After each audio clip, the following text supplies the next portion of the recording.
우리 말씀 찾아보겠습니다. 오늘 함께 은혜 나누실 말씀은 이사야 43장 14절부터 21절까지의 말씀입니다.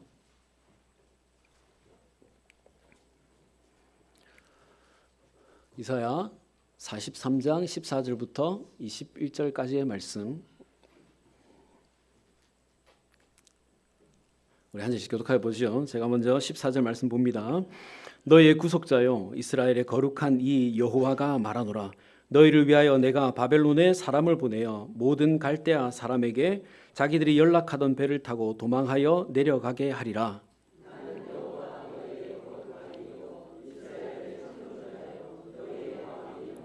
나 여호와가 이같이 말하노라. 바다 가운데의 길을 큰 물 가운데 지름길을 내고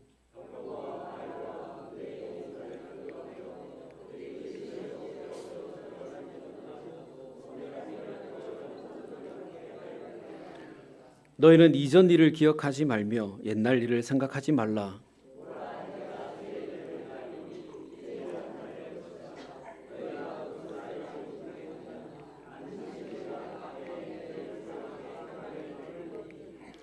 장차 들짐승 곧 승냥이와 타조도 나를 존경할 것은 내가 광야의 물을 사막의 강들을 내어 내 백성 내가 택한 자에게 마시게 할 것임이라. 이 백성은 내가 나를 위하여 지었나니 나를 찬송하게 하려 함이라. 아멘. 할렐루야. 오늘도 잘 오셨습니다. 시간 말씀 듣고 은혜 많이 받으시기를 축복합니다. 우리 앞뒤 좌우에 계신 분들께 이렇게 인사하죠. 은혜 받기 참 좋은 날입니다. 은혜 많이 받으세요. 아멘.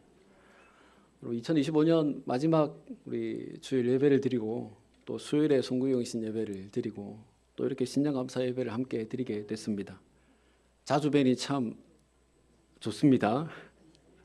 송구영신 예배를 드리면서 우리는 우리가 우리의 앞날을 보장할 수 없다라고 말씀을 드렸고, 우리의 날이 하나님의 그 손에, 하나님의 손에 있기 때문에 우리에게 주어진 하루하루가 너무도 귀하고 또 그 모든 날이 하나님의 은혜다라고 말씀을 드렸습니다. 그 좋으신 하나님께서 오늘 저와 여러분들 모두에게 새로운 날을, 또 새로운 달을, 새로운 해를 허락해 주셨습니다. 그러니 이 한 날, 이 한 달, 이 한 해, 우리 하나님께서 우리에게 주신 이 귀한 날들을, 시간들을 잘 살아내시고 하나님께 영광 돌리며 살아가시기를 주님의 이름으로 축원합니다. 오늘 신년감사 예배를 드리면서 무슨 말씀을 전해야 하나 참 고민을 많이 했는데요. 신년감사 예배는 새로운 한 해를 주신 하나님께 감사하는 마음으로 예배를 드리는 날이지 않습니까? 그런 예배지 않습니까? 근데 하나님께서 우리에게 한 시, 한 날을 허락하신 것도 아니고 한 해를 주셨는데 그것에 대해서 감사를 표하는 것만으로는 참 부족하지 않나 생각이 됩니다. 그러니 신년 감사 예배를 드리면서 감사하는 것만으로 그치지 말고 주신 이 한 해를 우리가 그러면 어떻게 살아가야 하는가 하는 것을 결단하는 것이 오늘 이 예배를 드리면서 우리에게도 합당한 예배가 아닌가 생각이 됩니다. 여러분 그렇지 않습니까? 누군가가 우리에게 너무도 귀하고 좋은 것을, 중요한 것을 주었다면 그것에 대한 감사를 표하는 것만으로 그치지 말고 그 귀하고 중요한 것, 그것을 가지고 우리가 그것을 우리에게 주신 그 존재에 대해서 존재가 원하는 삶, 기뻐하는 삶을 살아가는 것이 합당한 것 아니겠습니까? 하나님께서 우리에게 귀하고 좋은 중요한 이 한 해를 주셨으니 이 한 해를 우리 하나님이 기뻐하시는 삶으로 살아드리는 우리 모두가 되시기를 축원합니다. 그래서 오늘은 바벨론 포로기 안에 있는 이스라엘 백성들의 모습과 그 백성들에게 말씀하시는 우리 하나님의 이야기를 함께 나누면서 은혜를 나누어 보려고 합니다. 그럼 먼저 배경을 한번 살펴보겠습니다. 오늘 말씀의 배경은 바벨론 포로기입니다. 그리고 이스라엘은 솔로몬의 통치가 끝나고 그 아들 르호보암 르호보암에게로 왕위가 넘어갈 때 이스라엘이 분열하게 되는데요. 솔로몬의 아들 르호보암을 지지하던 세력들을 기반으로 해서 남유다라고 하는 나라가 세워지고 르호보암을 배척하고 여로보암이라고 하는 사람을 왕으로 추대하는 세력들이 모여서 북왕국 이스라엘을 세우게 됩니다. 실제로 한 민족이지만 두 나라로 분열이 되게 된 것이죠. 그렇게 남유다와 북왕국으로 나누어진 이스라엘은 서로 대립하면서 살아가게 됩니다.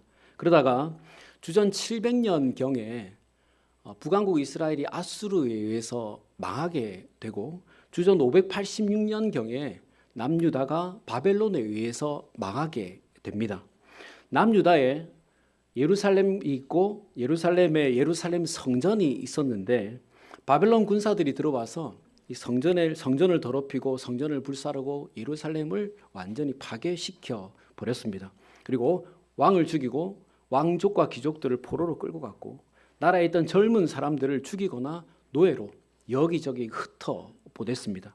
여러분 한번 생각해 보십시오.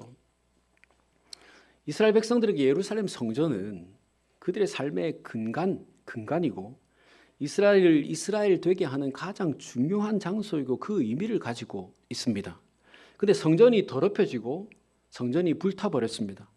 그러니 그들의 그 심정을 여러분 어떻게 말로 다 표현하겠습니까? 절망 그 자체 아니겠습니까? 그리고 왕이 끌려갔고 왕족들과 귀족들도 죽임을 당하거나 포로로 잡혀가 버렸습니다. 하지만 여러분 아무리 나라가 망했다고 하더라도 왕이라도 있으면 왕족들이라도 있으면 귀족들이라도 있으면 다음을 기약해 볼 수 있지 않습니까? 근데 다 잡혀가 버렸습니다. 그리고 나라를 다시 회복시키려면 무너진 성과 성전을 도시를 재건하려면 청년들이 있어야 되는데 청년들도 포로로 잡혀가거나 죽어버렸습니다. 그러니까 아무런 희망이 없는 것이죠. 여러분 시편 79편에 보면 이 장면을 잘 묘사해 놓았는데요. 바벨론 군대가 들어와서 얼마나 많은 이스라엘 백성들을 죽였는지 백성들의 피가 예루살렘 사방에 물같이 흘렀다 그랬습니다. 그리고 여러분 시체를 치워줄 사람이 없어서 새와 들짐승들이 시체를 뜯어먹었다 그랬습니다. 너무 비참하지 않습니까? 여러분 그러니 그런 광경을 보는 남아있는 이스라엘 백성들의 눈에 소망이 있겠습니까? 희망이 있겠습니까? 이런 나라에 이런 백성들에게 기대할 무엇인가가 있겠습니까? 그리고 여러분 더더욱 백성들을 절망하게 만든 것이 있는데 바벨론에 의해서 성전이 파괴될 때 나라가 불탈 때 하나님께서 아무것도 하지 않으셨다는 것입니다. 침묵하셨다는 것이에요. 여러분 생각해 보십시오. 예루살렘 성전은 하나님이 임재하시는 곳이잖아요. 백성들이 하나님께 제사 드리는 곳, 하나님이 제사를 받으시는 곳이지 않습니까?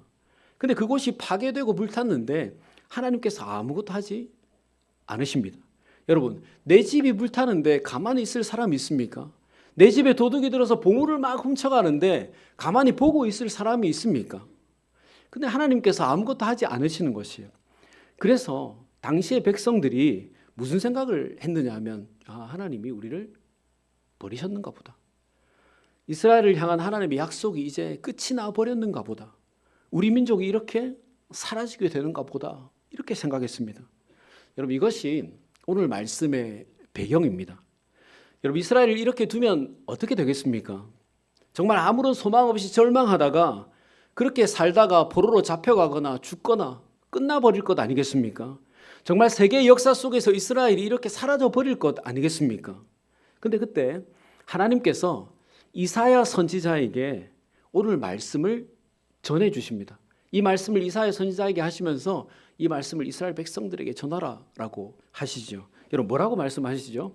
우리 14절 말씀을 같이 한번 보겠습니다. 14절 말씀 우리 같이 봅니다. 자 시작. 너희의 구속자여 이스라엘의 거룩한 이 여호와가 말하노라.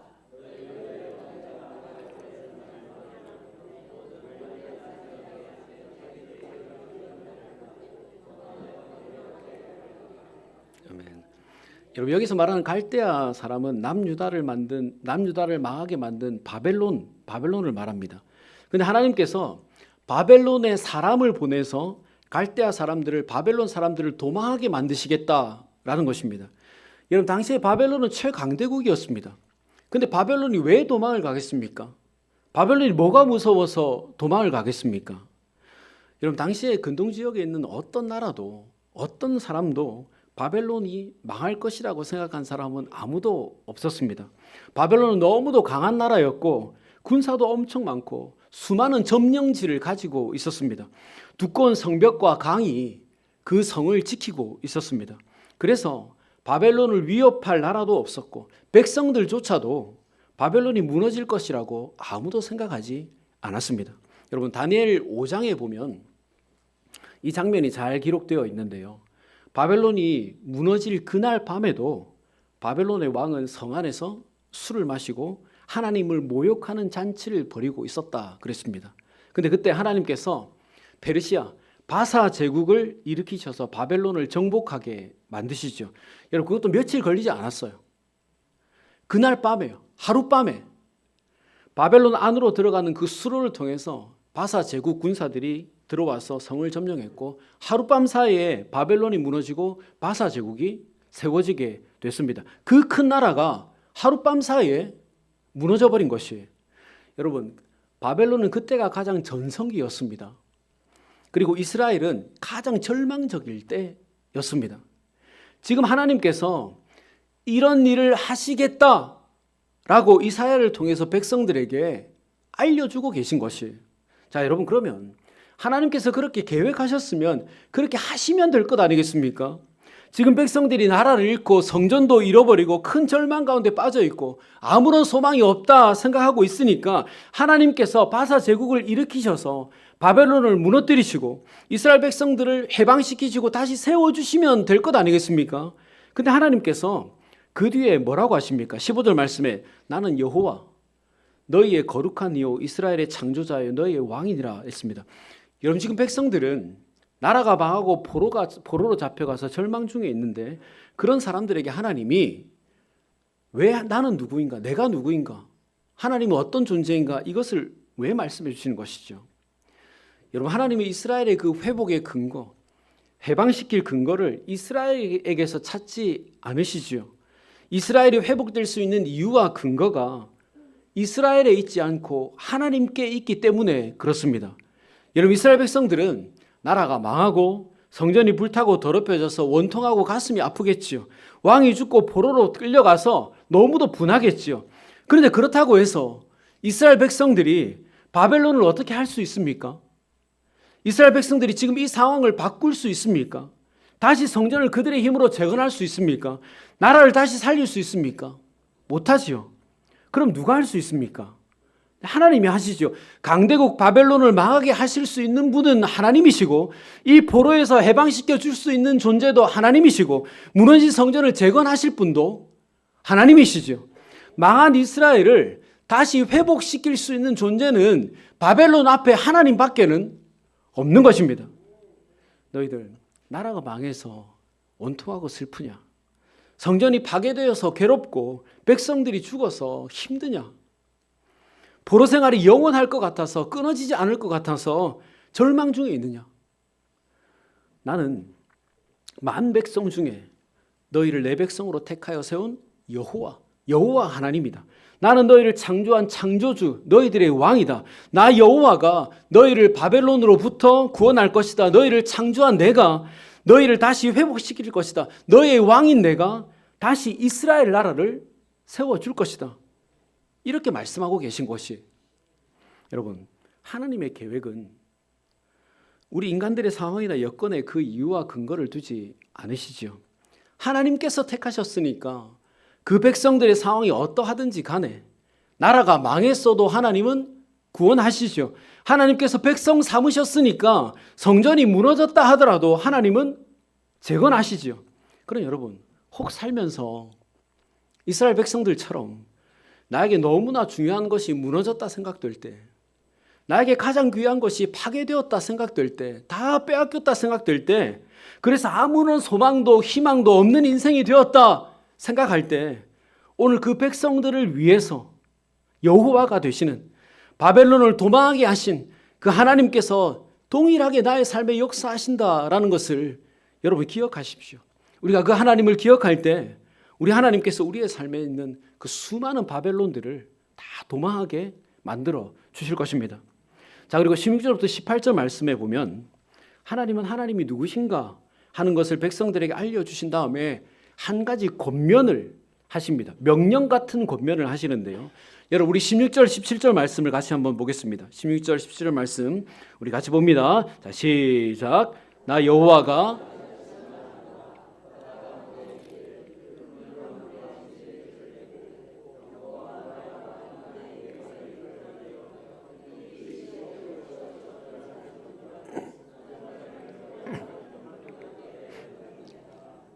아멘. 여러분, 우리에게 익숙한 장면 아닙니까? 모세가 하나님의 말씀을 따라서 이스라엘 백성들을 데리고 출애굽을 하지요. 이제 애굽을 나왔으니까 가나안을 향해서 가야 되는데 그 사이에 광야가 있지 않습니까? 근데 광야로 가는 길이 홍해로 막혀 있었습니다. 앞에는 홍해로 막혀 있고 뒤에는 애굽 군대가 쫓아오고 있지요. 이렇게 그냥 있다가는 죽을 수밖에 없는 것입니다. 근데 그때 하나님께서 어떻게 하십니까? 동풍을 불게 하셔서 강한 바람을 불게 하셔서 홍해 바다 가운데를 가르시지요. 그리고 그 강바닥까지도 마르게 하셔서 이스라엘 백성들을 바다 한가운데 마른 길로 걸어가게 하십니다. 그리고 이스라엘 백성들이 강을 다 건너고 난 다음에 애굽 군대가 강 한가운데쯤 들어왔을 때 하나님께서 그 바다를 다시 회복시키셔서 애굽 군대를 다 물에 빠뜨려 수장시켜 죽이시지 않습니까? 등불이 물에 빠지면 당연히 그 불이 꺼지는 것처럼 애굽 군대를 바다에 빠뜨리셨으니까 등불이 꺼지는 것처럼 애굽 군대가 다 죽게 만드신 것입니다. 여러분, 이 일은 이스라엘 백성들이 대대로 기억할 만한 하나님의 놀라운 구원의 역사 아니겠습니까? 힘들고 어려울 때, 특히 이스라엘 백성들이 광야 생활을 할 때, 또 가나안에서 전쟁을 할 때 이 일은 그들에게 엄청난 위로와 힘이 되지 않았습니까? 그러면 이 놀라운 일들은 대대로 기억하고 전해야 될 만한 일 아니겠습니까? 그리고 지금같이 바벨론에 의해서 나라가 망하고 성전이 무너진 이런 때에 그 어떤 일보다 더 기억하고 더 생각해야 될 만한 사건 아니겠습니까? 근데 하나님께서 이 이야기를 하신 다음에 뭐라고 하시죠? 18절 말씀에 너희는 이전 일을 기억하지 말라, 옛날 일을 생각하지 말라라고 하십니다. 여러분, 무슨 말이죠? 방금 하나님께서 말씀하신 이 일, 하나님께서 홍해를 가르시고 백성들을 건너게 하신 이 일, 애굽 군대를 바다에서 수장시켜 죽이신 이 일을 기억하지 말라는 것입니다. 생각하지 말라는 것이에요. 여러분, 하나님은 성경의 수많은 장에서 하나님이 하신 일을 기억하라라고 말씀하시는 하나님이십니다.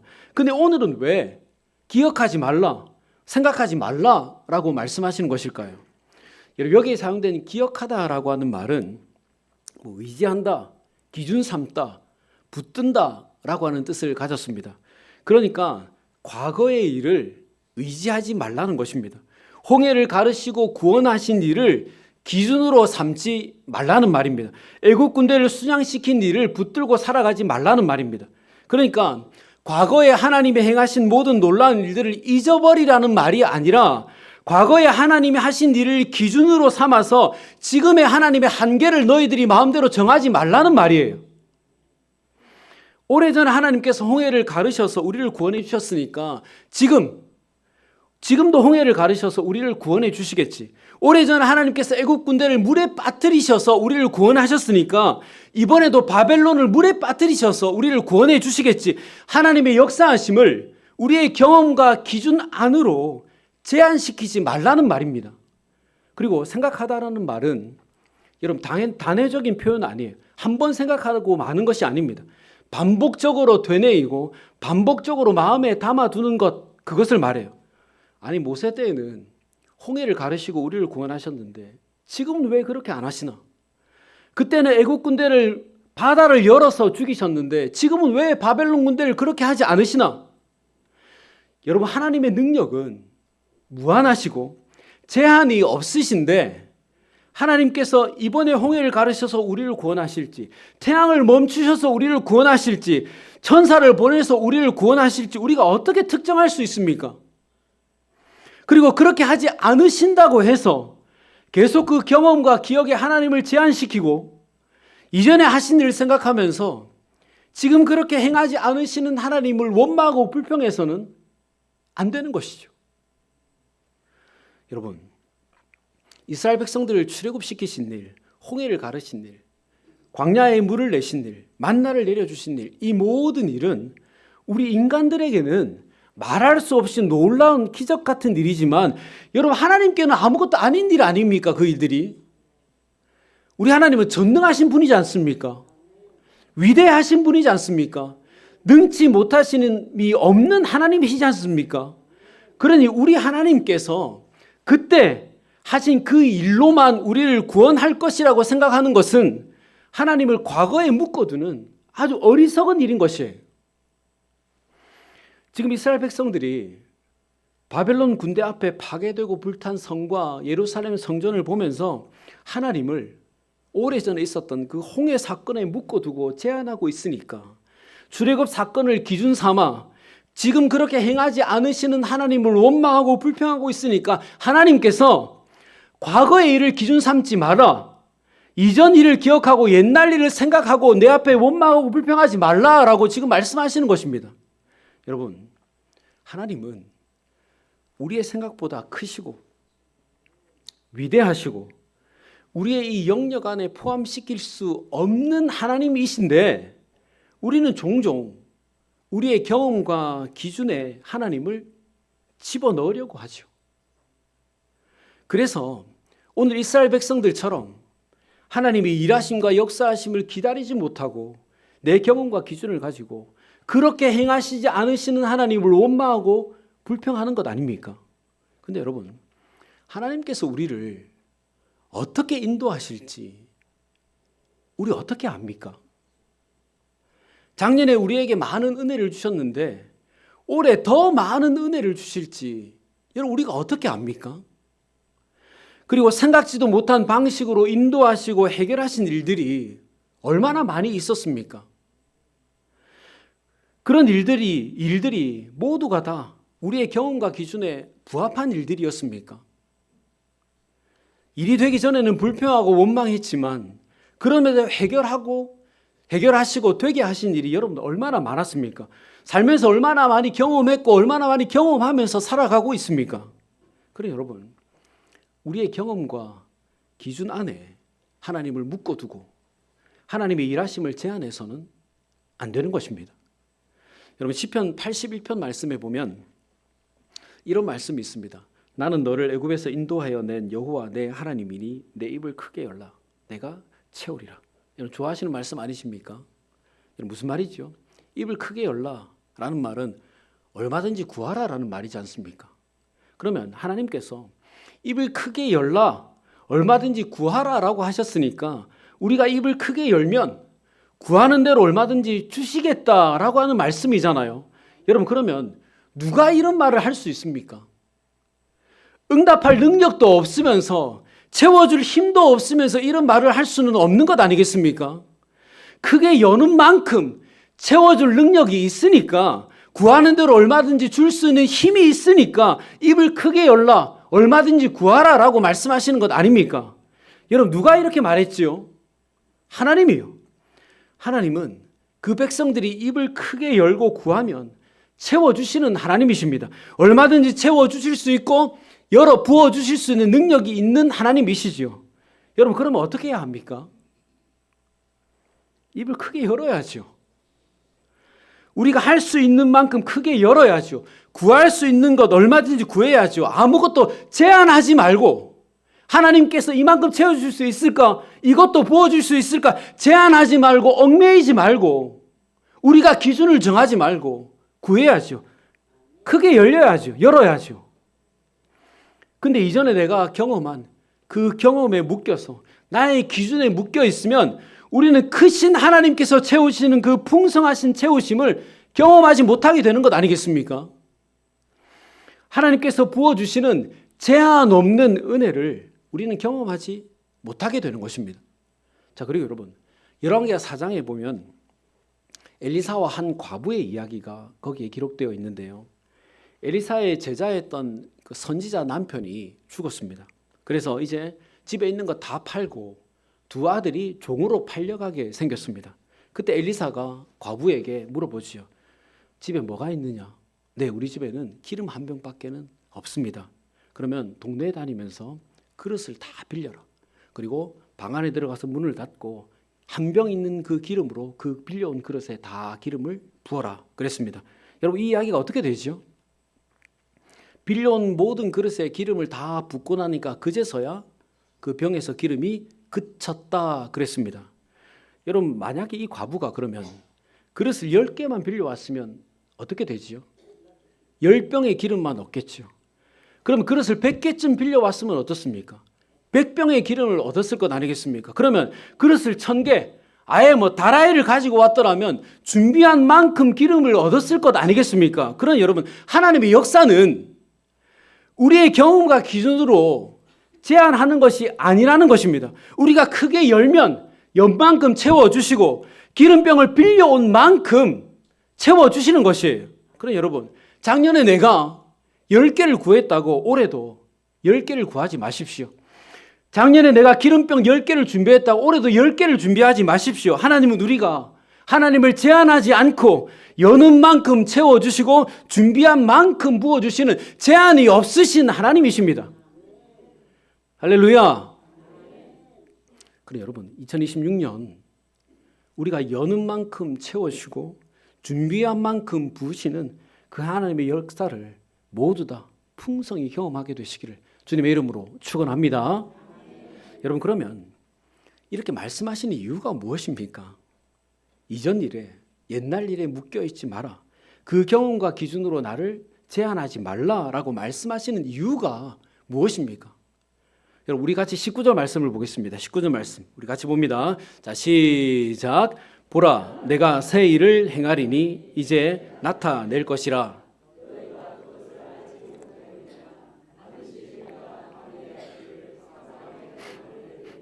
아멘. 여러분, 사람이 광야에다가 길을 만들 수 있습니까? 사막에 강을 만들 수 있습니까? 사람은 할 수 없죠. 절대로 못할 일이죠.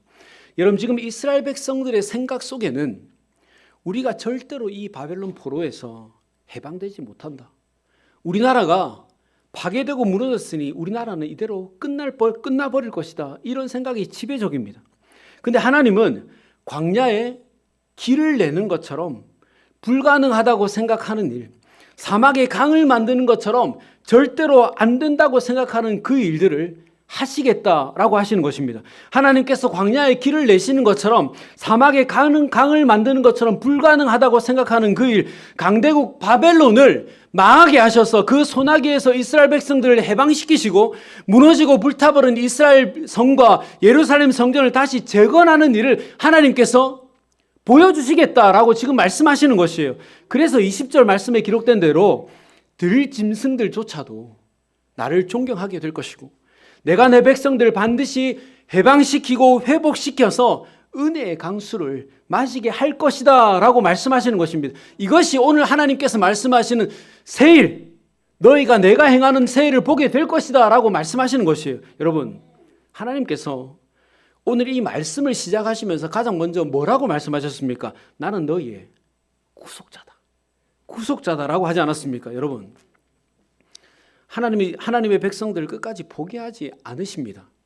나라가 망하고 왕이 죽고 성전이 불타서 무너져도 백성들이 포로로 끌려가도 그래도 그 백성들을 해방시키고 회복시키는 일이 광야에서 길을 만드는 것처럼 사막에 강을 만드는 것처럼 불가능하고 절대로 할 수 없는 일이다라고 생각되어도 하나님은 반드시 그렇게 하시는 하나님이십니다. 그러니 우리의 경험과 기준에 묶여서 하나님을 제한해서는 안 되는 것입니다. 여러분, 오늘 하나님은 백성들에게 새 일을 행하시겠다고 말씀하셨습니다.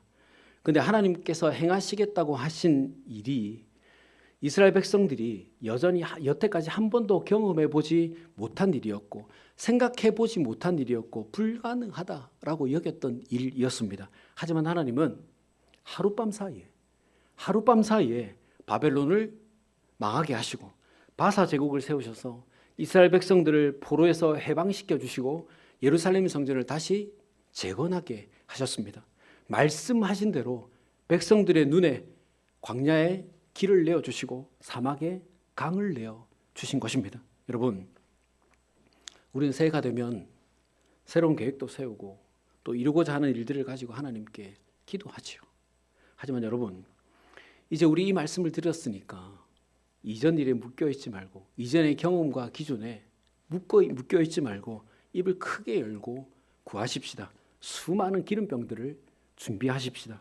작년에 구한 만큼 구하지 말고, 작년에 준비한 만큼 준비하지 말고, 우리의 경험과 기준에 하나님을 넣으려고 하지 말고, 우리가 전혀 생각지도 못한, 상상하지도 못할 불가능한 일, 이런 일까지 할 수 있을까라고 생각되는 그 일, 광야의 길을 내시고 사망의 강을 내시는 하나님을 믿고 우리 크게 준비하고 큰 것을 바라보면서 2026년을 우리 시작하십시다. 우리의 가정과 직장과 삶의 터전에 우리의 교회 무너지고 파괴되고 불타버린 그 많은 것들에 묶여있지 말고 그 모든 것들을 해방시키시고 회복시키시고 재건하게 하실 하나님을 믿고 우리 이 한 해를 시작하십시다. 우리가 그렇게 살아갈 때 우리 하나님께서 반드시 광야 같은 우리의 인생에 은혜의 길을 내어주실 것이고 사막 같은 우리의 삶에 은혜의 강을 만들어 주실 것입니다. 사랑하는 여러분, 혹 신앙생활 하시면서, 교회 생활 하시면서, 부족한 목회자를 섬기시면서 상처받은 것, 경험한 괴로움, 힘든 시간 있으십니까? 여러분, 그 모든 일은 다 이 부족한 목회자의 탓입니다. 교회 탓이 아니고 하나님의 탓이 아닙니다. 하나님 우리에게 상처 주고 괴로움 주고 우리를 힘들게 하시는 분이 아닙니다. 교회도 그렇지 않습니다. 모든 것이 다 부족한 목회자의 탓입니다. 그러니 목회자를 탓하시고 하나님을 원망하지 마십시오. 교회를 원망하지 마십시오. 이전의 경험과 상처에 묶여서 괴로워하면서 오늘 내려주시는 하나님의 은혜를 온전히 누리지 못하는 그런 안타까운 삶을 또 살아가지 마십시오. 이제 그 모든 상처를 싸매시고 회복시키시고 새로운 힘을 주실 우리 하나님을 바라보십시오. 그 하나님께서 교회를 통해서 우리에게 이런 은혜를, 회복을 경험하게 해 주실 것입니다. 우리 하나님께서 반드시 싸매시고 회복시켜 주셔서 우리로 하여금, 우리 교회로 하여금 하나님께 큰 영광 돌리는 삶을 살게 하실 것이고 그런 교회로 세워 주실 것입니다. 여러분, 우리 하나님 어떤 하나님이시지요? 네, 좋으신 하나님이시죠. 택하신 백성들을 회복시켜 주시는 좋으신 하나님이십니다. 새로운 일을 행하시는 능력의 하나님이십니다. 우리의 삶에 새로운 길을 내시고 은혜의 강을 만들어 주시는 좋으신 하나님이십니다. 그래 여러분, 우리 어떻게 살아야 되겠습니까? 이전 일에 묶이지 말아야죠.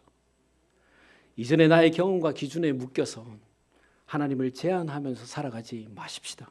우리가 하나님을 제한하지 않고 살아갈 때 여는 만큼 채우시고 준비한 만큼 부어 주실 것입니다. 이전의 상처에 얽매이지 않고 묶이지 않고 살아갈 때 우리 하나님께서 반드시 회복시키시고 새롭게 해 주실 것입니다. 그러므로 이전 일에 묶이지 말자라는 생각을 가지고 우리의 경험과 기준에 묶여서 하나님을 제한하지 않고 우리의 삶에 길을 내시고 강을 내시고 그 새 일을 행하시는 하나님을 경험하는 이 한 해 되시기를 주님의 이름으로 축원합니다. 우리 같이 기도하겠습니다. 좋으신 하나님 감사합니다. 하나님, 절망 중에 있는 백성들에게 이전의 경험과 기준에 묶여 있지 말고 새 일을 행하실 하나님을 믿으라 하였습니다. 주님, 하나님, 우리가 생각지도 못할 새 일을 준비하고 계신데 우리는 이전의 경험과 기준에 묶여 상처에 묶여 하나님의 일을 보지 못하고 불평하고 원망하고 좌절한 채 살아갑니다. 이 시간 고백하오니 불쌍히 여겨주시고 긍휼히 여겨주시옵소서. 주님, 2026년 한 해 하나님께서 우리의 가정과 직장과 삶의 터전과 교회에 새로운 일을 준비하고 계시다는 것을 기억하게 하시고 하나님께서 일을 행하실 때마다 우리의 경험과 기준을 버리고 더 크게 더 많이 준비한 우리가 되게 하여 주시옵소서. 그래서 채우시고 부으시는 하나님의 제한 없는 은혜를 경험하는 이 한 해 되게 하여 주시옵소서. 이번 한 주도 이전 일에 묶이지 않아서 하나님 행하시는 새로운 일들을 경험하는 우리가 되기를 원하오며 예수님의 이름으로 기도드리옵나이다. 아멘.